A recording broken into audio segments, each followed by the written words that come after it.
Good morning class. Good morning all of you. तो आज हम लोग पढ़ेंगे, गुड मॉर्निंग, आज हम लोग यहाँ पर बात करेंगे कि जो पूर्व मध्य काल है आपका गुप्त काल के बाद, उस काल को एक प्रकार से राजपूतों का काल भी कहा जाता है। तो जो पूर्व मध्य काल में जो राजपूतों का काल कहा जाता है एक प्रकार से, तो जो राजपूतों की उत्पत्ति है, राजपूतों की उत्पत्ति कैसे हुई, राजपूतों की उत्पत्ति के क्या सिद्धांत हैं, क्या राजपूत वंश का इतिहास है, उसी पर आज हम इस क्लास में प्रमुख रूप से बात करेंगे कि राजपूतों की जो उत्पत्ति है वह कैसे हुई, कौन कौन से राजपूतों की उत्पत्ति के समर्थन के मत हैं, कौन कौन से विचारक हैं जो राजपूतों को कहाँ, उनकी उत्पत्ति को किससे जोड़ते हैं, ठीक है, तत्कालीन स्रोत कौन से हैं जो राजपूतों की उत्पत्ति के विषय में क्या कहते हैं, और प्राचीन उससे पहले के और स्रोत क्या है, और आज के इतिहासकार क्या कहते हैं राजपूतों की उत्पत्ति के विषय में।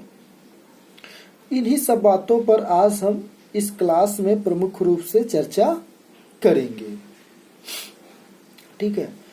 तो जो हर्षवर्धन के बाद, ठीक है, जो हर्षवर्धन, हमने वर्धन वंश जब पढ़ा था, पुष्पभूति वंश के विषय में जब हम लोगों ने पढ़ा था, तो उसके बाद जब उसके बाद का जो काल है हर्षवर्धन के बाद का, अर्थात कह सकते हैं कि 7वीं शताब्दी से लेकर के दिल्ली सल्तनत की स्थापना तक, अर्थात 12वीं शताब्दी तक का जो काल है, उसे इतिहास में राजपूत काल के नाम से भी जाना जाता है, ठीक है। अब यह राजपूत काल के नाम से क्यों जाना जाता है, तो इसका एक कारण यह है कि जो इस काल में, इस समय काल में, खास करके जो पूर्व मध्य काल है, इस काल में जो शासन करने वाले शासक हैं, जो राजा हैं, जो लोग हैं, जो छोटे छोटे शासक हैं, शासन करने वाले, वो अधिकतर से राजपूत घराने से आते हैं और उनका संबंध जो है राजपूत कुल से। इस वजह से कहते हैं कि यह एक प्रकार से राजपूत काल था, ठीक है। जैसे कि अभी हम आगे पढ़ेंगे भी कि क्या क्या उत्पत्ति के सिद्धांत हैं, तो ठीक है, जैसे मैंने आपको पहले भी बताया था कि कैसे गुर्जरों की उत्पत्ति हुई, कैसे जो है पालों की उत्पत्ति, इतिहास को जानने के क्या साधन है, क्या उनके संदर्भ में मत है। तो उसी प्रकार से, ठीक है, जब आपने गुर्जर को जब हमने पढ़ाया था तो वहाँ समझे हैं उत्पत्ति कैसे हुई, तो यहाँ पर भी आपको, जिसने गुर्जर वाली क्लास किया था गुर्जर राजवंश की, उसको थोड़ा यहाँ पर ज़्यादा समझ में आएगा, क्योंकि चीज़ें उसी से एकदम संबंधित हैं।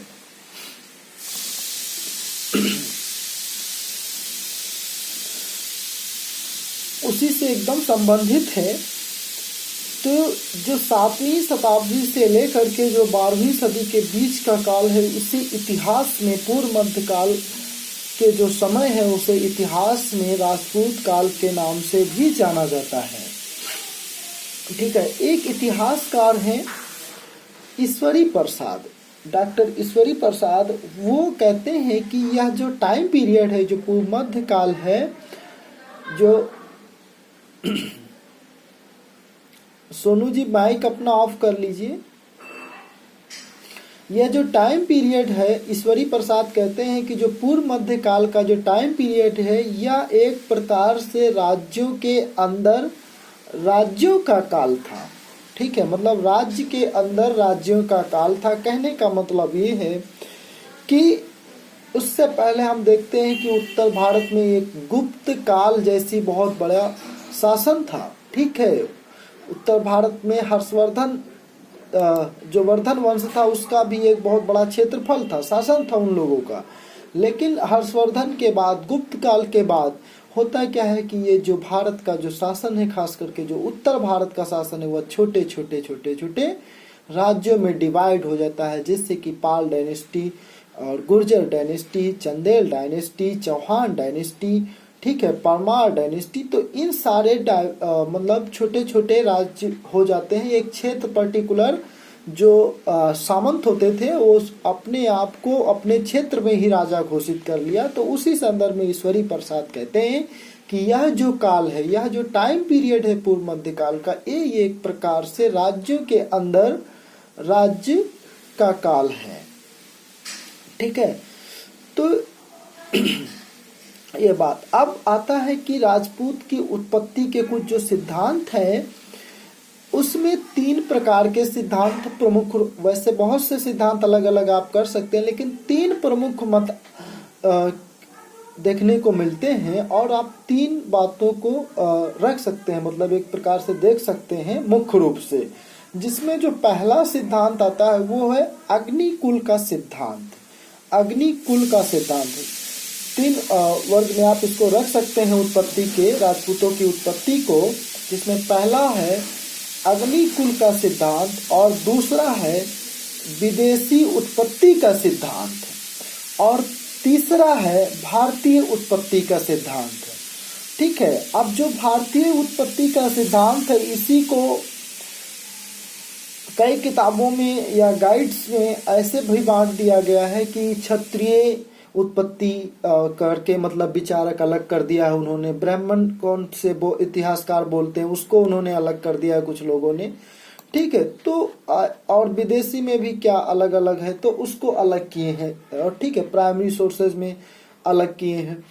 तो कहने का मतलब ये है कि आप चाहे तो अलग अलग भी चीजों को देख सकते हैं या 3 बिंदुओं के अंतर्गत रख करके देख सकते हैं, लेकिन 3 बिंदुओं के अंतर्गत रखना ज्यादा बेहतर होगा कि यदि जो क्षत्रिय उत्पत्ति का सिद्धांत है और जो भारतीय उत्पत्ति का सिद्धांत है उसी में आ जाते हैं, ब्राह्मण उत्पत्ति का सिद्धांत, ये सब भारतीय उत्पत्ति के अंतर्गत ही आ जाते हैं ये सारी चीजें। ठीक है, अब यह जो राजपूत शब्द है, ठीक है, अब आप सोच रहे होंगे कि सर ऐसा ये शब्द जो राजपूत शब्द है ये इससे तो पहले भी ऐसा रहा होगा, मतलब क्षत्रियों की बात आती है तो फिर इसी समय क्यों ये बात आ रही है राजपूतों की। तो जो इससे पहले का जो बात है इनके इस वर्ग के इस समुदाय की, तो वो जो ऋग्वेद का आपका जो ऋग्वेद है उसका जो 10वां मंडल है, जो ऋग्वेद का 10वां मंडल है, 10वें मंडल का जो पुरुष सूक्त है, ठीक है, जो ऋग्वेद में टोटल जो 10वां मंडल है, तो 10वें मंडल का जो पुरुष सूक्त है, ठीक है, ध्यान दीजिएगा आप लोग, जो ऋग्वेद है उसमें कुल 10 मंडल हैं और जो 10वां अंतिम मंडल है जो सबसे बाद में जोड़ा गया था, ठीक है, पहला और 10वां दोनों ऋग्वेद में सबसे आखिरी में जोड़े गए। तो जो ऋग्वेद का 10वां मंडल है उसका जो पुरुष सूक्त है उसमें जो है सर्वप्रथम 4 वर्णों की बात आई है, ब्राह्मण, क्षत्रिय, वैश्य एवं शूद्र। ठीक है, तो यहाँ पर से भी जोड़ते हैं विचारक विद्वानगण, वो कहते हैं कि क्षत्रियों के ही वंशज हैं एक प्रकार से, ऐसा भी बोलते हैं। ठीक है, तो इससे पहले क्या है कि जो हम बता रहे हैं आपको 7वीं शताब्दी 8वीं शताब्दी, इससे पहले आपको डायरेक्टली जो है, ठीक है, राजपूत शब्द का वर्णन देखने को नहीं मिलता है। ठीक है, आपको क्षत्रिय मिलेगा। ठीक है, जैसे कि जब हम बौद्ध धर्म को पढ़ते हैं, जैन धर्म को पढ़ते हैं, तो जो बौद्ध धर्म है वो गौतम बुद्ध भी इसी संदर्भ में बात करते हैं, क्षत्रिय को साबित करना कि क्षत्रिय श्रेष्ठ है कि ब्राह्मण श्रेष्ठ है, इसको लेकर के भी एक स्ट्रगल को देखने को मिलता है। ठीक है, बौद्ध धर्म के समय।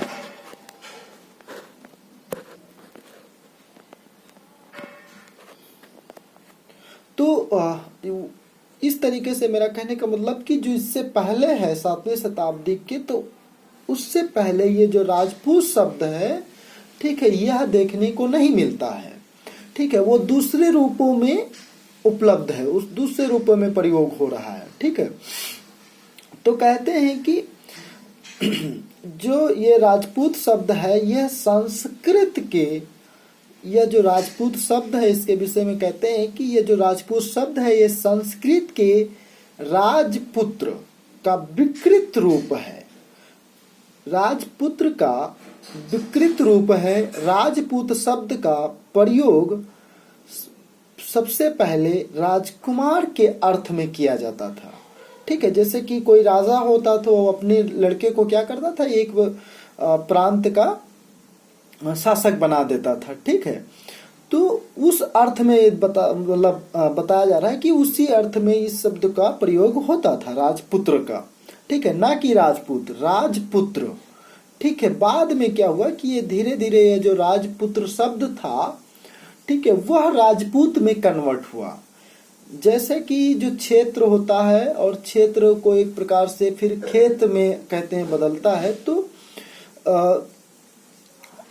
आप जब कहेंगे, जैसे मैंने बताया था पिछली क्लास में भी कि सिंधु को ही धीरे धीरे कहते कहते हिंदू, मतलब इस तरीके से फिर हिंदुस्तान आया है एक प्रकार से। ठीक है, तो हालांकि उस सब में बहुत ही मतभेद है, बहुत से अलग अलग विचार हैं, तो उसी प्रकार से यहाँ पर भी निश्चित कहना कुछ एक प्रकार से मुश्किल होगा, क्योंकि राजपूतों की जो उत्पत्ति उसके संदर्भ में भी बहुत से मत हैं, बहुत से मत हैं, अलग अलग सबके विचार हैं, अलग अलग सभी के विचार हैं राजपूतों की उत्पत्ति के संदर्भ में। तो ये जो विकृत है, ठीक है, विकृत का मतलब यह है कि आप देखते हैं कि जो मध्यकाल है, जो मुगल काल है, इसमें बहुत सी क्षेत्रीय भाषाओं का विकास हुआ। ठीक है, क्षेत्रीय बोलियों का विकास हुआ, जिसमें आपकी ब्रज और अवधी ये दो प्रमुख भाषाएं आप देख रहे हैं। ठीक है, खास करके उत्तर भारत में, आपके उत्तर अवध और ब्रज क्षेत्र में। तो ये जो अवधी की भाषा है, ठीक है, तो इससे संदर्भ, जैसे आप सबसे पहले जब भाषा की बात आती है इतिहास के संदर्भ में, तो प्राकृत आता है, फिर प्राकृत के साथ साथ ही संस्कृत को जोड़ते हैं, संस्कृत के साथ साथ पाली, ठीक है, पाली को देखते हैं, फिर जो है इन मगधी आता है, मगधी अर्ध मगधी आता है, फिर मगधी आता है, ऐसे मतलब मगधी, अर्ध मगधी, फिर अपभ्रंश आता है। ठीक है, कहने का मतलब जो पूर्व मध्यकाल है उस समय ये जो भाषाएं उससे पहले की मैं बता रहा हूँ, वहां से निकल करके एक अपभ्रंश भाषाएं विकसित होना स्टार्ट हुई। ठीक है, मतलब जिनका एक परिपक्व रूप भाषाओं का नहीं था, मतलब एक बन रही भाषाओं का जो रूप था। तो ये जो शब्द है, कहते हैं कि विकृत मतलब अपभ्रंश भाषा का भी शब्द है। तो ये जो राजपूत शब्द है इसको वहां से भी जोड़ते हैं, अपभ्रंश से भी बताते हैं। तो जो अवधि और ब्रज का विकास हुआ वो पहले अपभ्रंश से ही निकल करके अवधि और आपका ब्रज आता है। ठीक है, जब आप लैंग्वेज का डेवलपमेंट पढ़ोगे तब ये चीजें क्लियर होगा, थोड़ा सा टफ है। तो इस प्रकार से ये शब्द की बात आती है राजपूत की, और कैसे मतलब शुरुआत देखने को मिलता। अब मैंने बताया था आपको, जब गुर्जर प्रतिहार वंश पढ़ा रहे थे तो आपको मैंने बताया था अग्निकुल का सिद्धांत उस समय चर्चा किया था, क्योंकि जो गुर्जर प्रतिहारों की जो उत्पत्ति थी वह भी अग्निकुल से संबंधित थी। ठीक है, तो अब हम बात करते हैं सबसे पहले जो अग्निकुल का सिद्धांत है। तो अग्निकुल का जो सिद्धांत है, इसमें इस सिद्धांत को जो प्रतिपादित किया है, जिन्होंने प्रचारित किया है और जिन्होंने इसका वर्णन किया है, वह है आपके चंद्रबरदाई। जो तत्कालीन कवि है वो है चंद्रबरदाई, जिनकी कृति है पृथ्वीराज रासो। ठीक है, पृथ्वीराज रासो। तो जो चंद्रबरदाई है वो पृथ्वीराज रासो में बताते हैं, ठीक है, पृथ्वीराज रासो में बताते हैं कि जो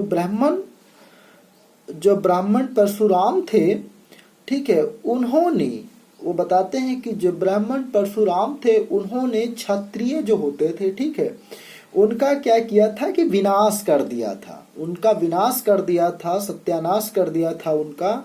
वो बताते हैं कि वो लोग बहुत ज्यादा क्षत्रिय भ्रष्ट हो गए थे तथा अत्याचार, उनका जो है विनाश किए। इस कारण से चंद्रबरदाई ऐसा बताते हैं कि क्षत्रियों का विनाश किए परशुराम।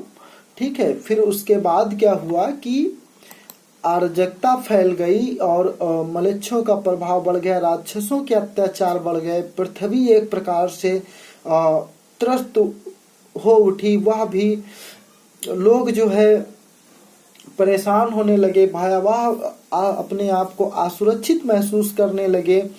ठीक है, तो ऐसे में जो जनता थी, ठीक है, जब मैं पाल वंश को बताया था कि कैसे जब पाल वंश की संस्थापना होती तो लोगों जो वहाँ के लोग हैं वो गोपाल से आह्वान करते हैं कि आप राजा बनिए, तो गोपाल पाल वंश का शासक बनता है। ठीक उसी प्रकार से चंद्रबरदाई भी कहते हैं कि यहाँ भी जो लोग हैं वो बहुत परेशान हो चुके थे क्षत्रियों के विनाश के बाद जो है, और अराजकता एक प्रकार से फैल चुकी थी। तो कहते हैं कि चंद्रबरदाई की जो लोग थे उन्होंने ऋषि वशिष्ठ थे, एक ऋषि वशिष्ठ थे, उनसे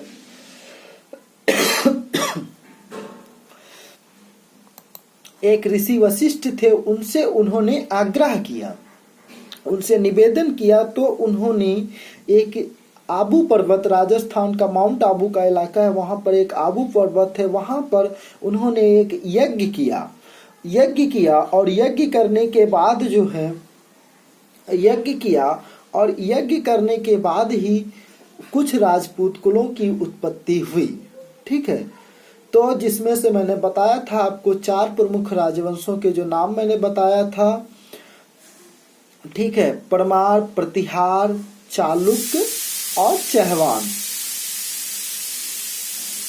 तो जो अग्निकुंड है इससे बताते हैं चंद्रबरदाई की 4 राजपूत कुलों की उत्पत्ति हुई। ठीक है, और ये देखिए जो 4 राजपूत कुल उत्पत्ति हो रही है, जो चारों, ये इनका बहुत बड़ा रोल है पूर्व मध्यकाल के शासन में।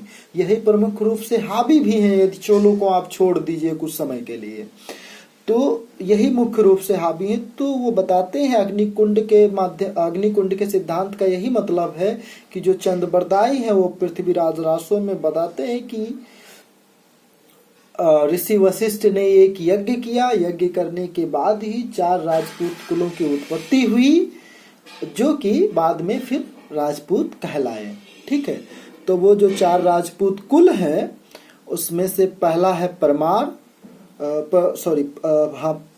प्रतिहार, पहला है प्रतिहार, दूसरा परमार, तीसरा चालुक्य और चहमान। ठीक है, प्रतिहार, परमार, चालुक्य और चहमान। मैंने इसके लिए आपको एक शॉर्टकट भी बताया था, ट्रिक बताया था कि पापा और चाचा। हाँ, पापा और चाचा। पापा का मतलब पा से प्रतिहार एक पा से, और दूसरे पा का मतलब परमार, और चा का एक चा का मतलब चालुक्य, और एक चा का मतलब चौहमान अर्थात चौहान। ठीक, तो ये यही बात कही गई है अग्निकुंड के संदर्भ में। ठीक है, अब बात क्या आती है कि जो ये अग्निकुंड का सिद्धांत है, इसे सभी लोग इसको प्रमाणित नहीं मानते हैं। कहते हैं कि यह जो है एक कल्पना मात्र है, इसका कोई ऐतिहासिक एविडेंस नहीं है, और ये एक मात्र कोरी कल्पना जैसा बात है। ठीक है, वो कहते हैं कि ऐसा कुछ जो है इसमें आधार नहीं है, जिसके आधार पर कोई बहुत बड़ा प्रमाण नहीं है जिसके आधार पर इस बात को सत्य माना जा सके। ठीक है, तो जिसमें कि एक इतिहासकार है प्रोफेसर जे कैनेडी, तो वो खास करके इस सिद्धांत को नहीं मानते हैं। ठीक है, तो यही मतलब बताते हैं कि कोई विशेष आधार नहीं है इस अग्निकुंड के सिद्धांत का। इसमें जो बात कही गई वो एक कल्पना के रूप में कही गई, और आप भी खुद से ये सोच सकते हैं कि ये बात आप भी सोच सकते हैं कि जो दिखाया गया है राजपूतों की उत्पत्ति को कैसे जो है दैवीय तरीके से जोड़ा गया है। ठीक है, तो दैवीय की बात शुरू में तो ठीक लगती है, लेकिन इस समय से इस जो काल की बात है, जो पूर्व मध्य काल की बात है, यहाँ पर इस तरीके की बात को दैवीय की इतिहास जो होता है उसमें प्रमाण को ज्यादा महत्व देते हैं, बाकी चीजों को कम देते हैं। ठीक है, तो जो दूसरा मत है, इसके बाद जो दूसरा मत है वह है विदेशी उत्पत्ति का सिद्धांत।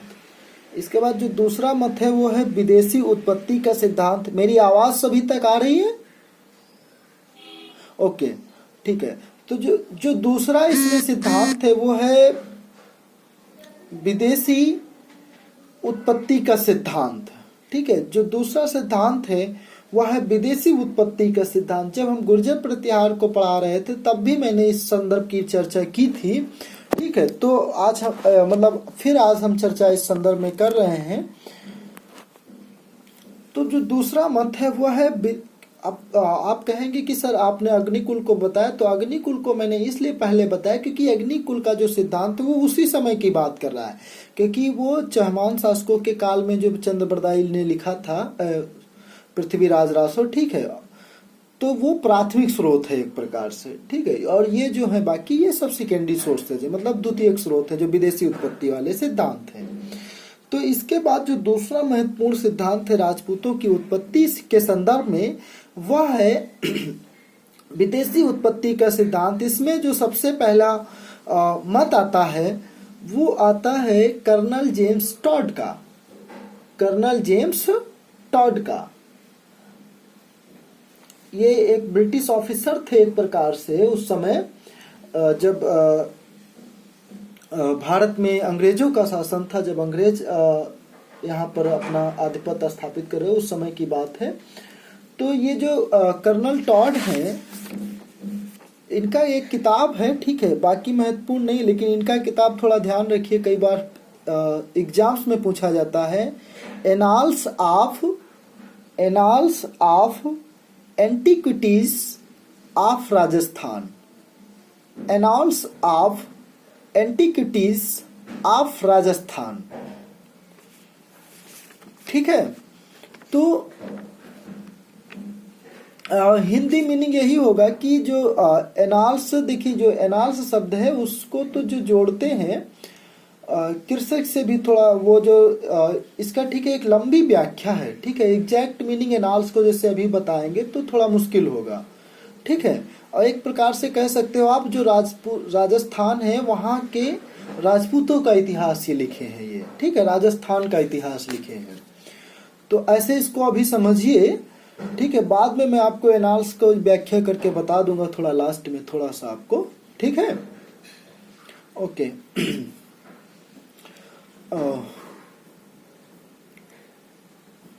तो ये जो कर्नल जेम्स टॉड है, ये बताते हैं कि ये जो राजपूत हैं यह भी क्या है, शक, सीथियन, जो शक, कुषाण,